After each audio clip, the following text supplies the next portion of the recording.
Hi. நம்ம விளாக்ல இன்னைக்கு போட போறது கேரளா பயணம். ஃபேமிலியா திருவனந்தபுரம் ட்ரிப் பண்ணோம். அந்த வீடியோவோட அனுபவத்தை தான் நாங்க ஷேர் பண்ண போறோம். மதுரையில இருந்து 11:15 புலனூர் எக்ஸ்பிரஸ் ட்ரெயின் இருக்குன்னு சொல்லி நாங்க சர்ச் பண்ணோம். அதை நாங்க போய் ஒரு 5 நிமிஷத்துல அந்த ட்ரெயினை மிஸ் பண்ணோம். அதனால என்ன பண்றது அப்படின்னா அங்கேயே வெயிட் பண்ணி 11:50 இன்னொரு ட்ரெயின் இருக்கு அப்படின்னு சொல்லி சொன்னாங்க.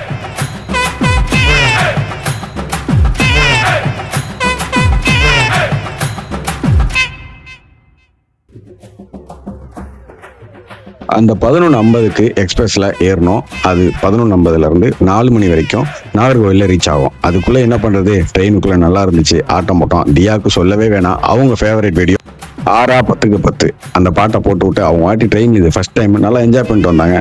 அதுக்கப்புறம் என்ன பண்றது, ஆட்டம் போட்டதுக்கு அப்புறம் ஒரு தூக்கம் வந்துச்சு. அவங்களுக்கு நம்ம பாதுகாப்பா நைட்ல அப்படியே ட்ரெயின்லயே நம்மளும் படுத்துட்டு பார்த்துக்கிட்டே வந்தோம்.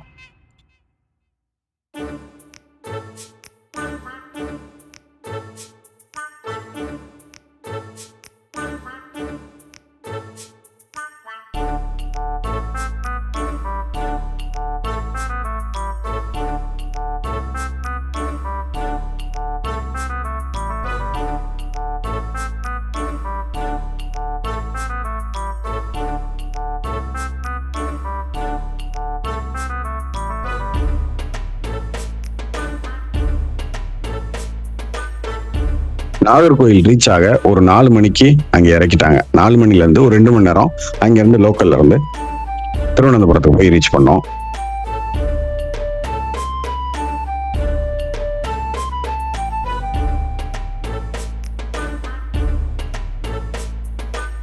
எங்களுக்கு இதுதான் முதல் தடவை கேரளாவை நாங்க பாக்குறது. இதுக்கு முன்னாடி நம்ம செல்போன்ல, படத்துல, பாட்டுல பார்த்திருப்போம் அந்த பச்சை பசைன்னு அந்த நேச்சர்.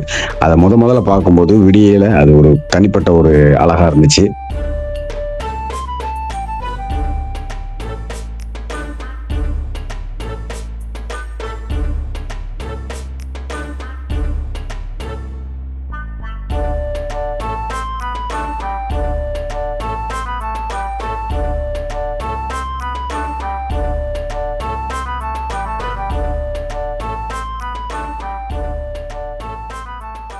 காலையில ஒரு 6:30 மணிக்கு திருவனந்தபுரம் இறங்கிட்டோம். இறங்கின உடனே கேரளாவை பார்க்கவே ரொம்ப அழகா இருந்துச்சு.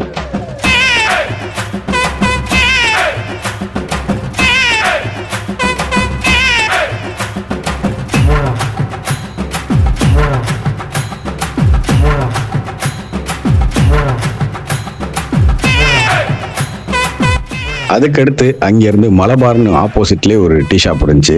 அங்கே போய் ஒரு சாயாவும் ஒரு பனானா கேக் அதை சாப்பிட்டுட்டு அங்கே ஒரு சேட்டா எங்களுக்கு பழக்கமானவர், நல்லா தமிழ் பேசினாரு. ஆட்டோவில் வாங்க, நல்ல ரூம் காட்டுறோம் அப்படின்னு சொல்லிட்டு ஒரு ஹோட்டல் காமிச்சாரு. சூப்பராக இருந்துச்சு. 1600 5 பேர் தங்குற மாதிரி இருந்துச்சு. ஒரே ரூம் தான், 2 பெட்டு, நல்லா இருந்துச்சு. எங்களுக்கு சுற்றி பார்க்குற எல்லாமே அவர் ஒரு பேக்கேஜாக சொன்னார். அந்த இடமெல்லாம் நல்லா இருந்துச்சு.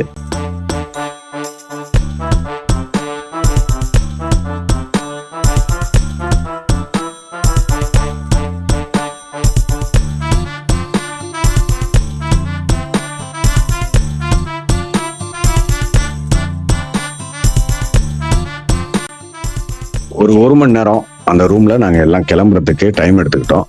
அதுக்கப்புறம் சேட்டாவுக்கு ஃபோன் பண்ணோம். சேட்டா வாங்க அப்படியே சுத்தி பார்க்க போவோம் அப்படின்னு சொல்லிட்டு கிளம்பணும்.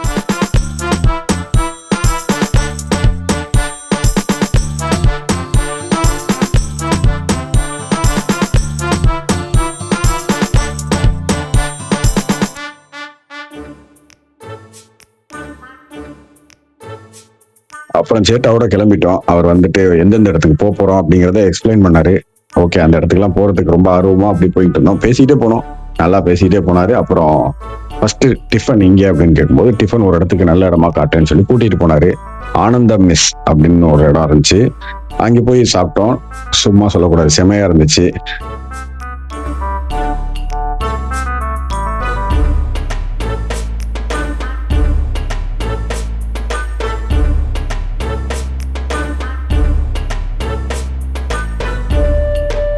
நாங்க தங்கியிருந்த ஹோட்டல்ல இருந்து ஒரு 15 நிமிஷம் ஆச்சு அந்த மெஸ்ஸுக்கு போறதுக்கு. அதுக்கு இடையில நம்ம டிராபிக்ல எல்லாம் சும்மாவா இருக்க முடியும். கையில இருந்துச்சு கேமரா, எடுத்து எல்லாத்தையும் படம் பிடிச்சிட்டு அப்படியே போய்கிட்டு இருந்தோம். எந்த பக்கம் பார்த்தாலும் படத்தோட போஸ்டர். திரைப்படங்களை வந்து கொண்டாடுறதுல கேரளா ரொம்ப நல்லா இருக்கு அப்படிங்கிறத அங்கே நான் பார்க்கும்போது தெரிஞ்சு. எனக்கு ரொம்ப பிடிச்ச படம் நம்ம தமிழ்ல கமலஹாசன் பாபநாசன் நடிச்ச படத்தோட பார்ட் 3 திருஷ்யம் 3 வந்து அங்கே ஓடிக்கிட்டு இருந்துச்சு. மோகன்லால் மீனா நடிச்ச படம் சூப்பரா இருக்கும், வாங்க போலாம் அப்படின்னு. ஆனா பார்க்க முடியாம போச்சு. மொழியே ஒழுங்கா புரிய மாட்டேது, இதுல எங்க படத்துல போய் நமக்கு டப்பிங் அப்படின்னு வீட்லயும் எல்லாரும் சொன்னதுனால போக முடியாம போச்சு. அது ஒண்ணுதான் ஒரு சின்ன வருத்தமா இருந்துச்சு.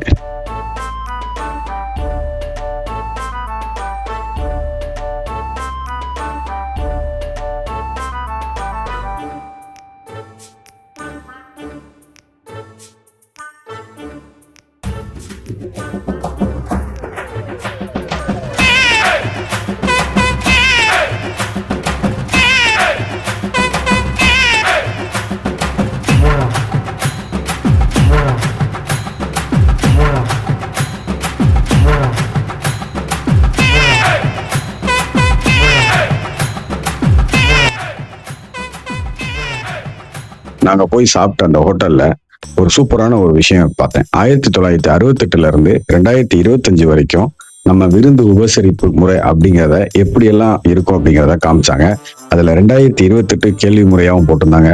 அது பார்க்கையில எனக்கு ரொம்ப ஆச்சரியமா இருந்துச்சு. இந்த மாதிரி இடத்துல இந்த மாதிரி ஒரு பிக்சர் பார்க்கும்போது தான் நமக்கு அது கேள்வியும் வருது, சில விஷயங்கள் நமக்கும் தெரியுது, இப்படியெல்லாம் இருந்திருக்கும், இப்படியெல்லாம் இருக்கணும் அப்படின்னு சொல்லிட்டு. அதை பார்க்கும்போது இன்னும் நல்லா இருந்துச்சு. இந்த மாதிரி எல்லா இடத்துலையும் வைக்கும்போது நமக்கு இன்னும் விழிப்புணர்வும் நிறைய வரும். நம்மளும் இந்த மாதிரி ஒரு நிறைய விஷயங்கள் வந்து செய்யணும் அப்படின்னு தோணும். அதுல குறிப்பா வந்து சாப்பாடை வந்து வீணடிக்காதீங்க, அதுக்கடுத்து இப்படியெல்லாம் அனுசரிக்கணும், வரவங்களுக்கு விருந்தோம்பல், அந்த முறையெல்லாம் பார்க்கும்போது வேற லெவல்ல இருந்துச்சு. அங்கிருந்து அப்படியே போய்கிட்டே இருக்கும்போது எங்க கண்ணில் பட்ட இடம் ஃபுல்லா லாட்ரி. சரி, இதையே நம்ம ட்ரை பண்ணி பார்ப்போமே அப்படின்னு சொல்லி ஃபேமிலியா இறங்கணும். ஆளுக்கு ரொம்பலாம் எடுக்கல, 2 சீட்டு 50 ரூபா ஒரு சீட் அப்படிங்கிற போது ஆளுக்கு ஒரு 2 நம்பர் இந்த மாதிரி எடுத்துட்டு போனோம். சரி, விழுந்தா பார்ப்போம் அப்படிங்கிற மாதிரி, நமக்கு தான் தெரியுமே நம்ம லக்க பத்தி அப்படின்னு நினைச்சுக்கிட்டே எடுத்தோம். நம்ம தியா எங்களுக்கு எடுத்தாங்க, எங்க அண்ணா பையன் கிஷாந்த் அவங்களுக்கு எடுத்தாங்க.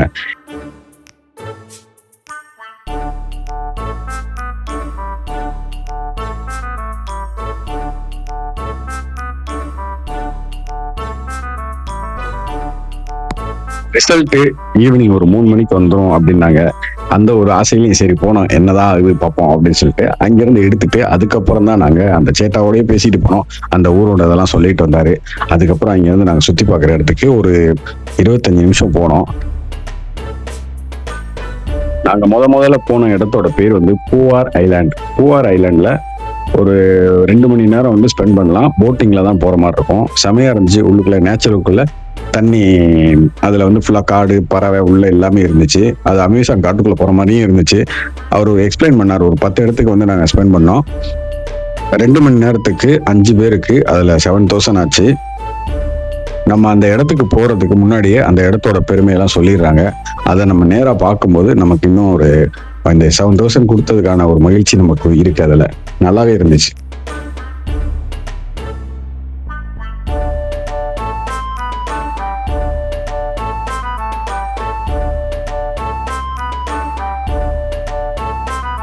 அவர் எக்ஸ்பிளைன் பண்ணதுக்கு அடுத்தது ஒரு 1/2 மணி நேரத்துல எங்களுக்கு போட்டிங் வந்துருச்சு. போட்டிங் வந்ததோட நாங்க அதுல இருந்து கிளம்பி சுத்தி பார்க்க போயிட்டோம். இந்த வீடியோல நாங்க சுத்தி பார்த்ததை போடல. அதுக்கு அடுத்த வீடியோல பார்ட் 2ல வந்து நாங்க சுத்தி பார்த்த இடத்த எல்லாத்தையும் அதுல அப்லோட் பண்றோம்.